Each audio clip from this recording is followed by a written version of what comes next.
Welcome back to the channel, and in this video I will show you one new accessory that I have ordered from Etsy.com.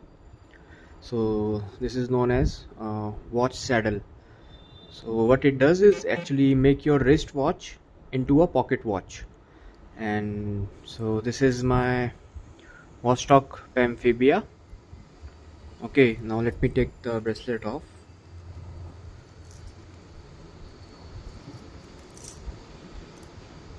I have installed an aftermarket case back from Komenderaski on this watch.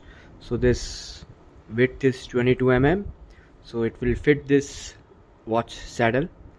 Okay, and this part, your belt goes in between this loop, so that it hangs on your jeans or trousers like this. You can easily tell the time.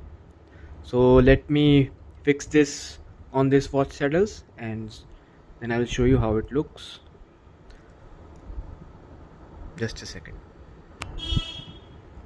Okay, so I have installed this on the watch saddle. So this is how it looks.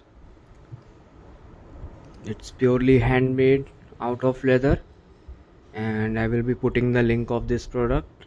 I ordered it from Etsy and it came from Poland to India in around like 14-15 days. No custom duty charge, because this the value of this is not yet, it's not more than 5,000. So let me show you how it looks. uh, Let me wear it on my jeans and show you outside how it looks.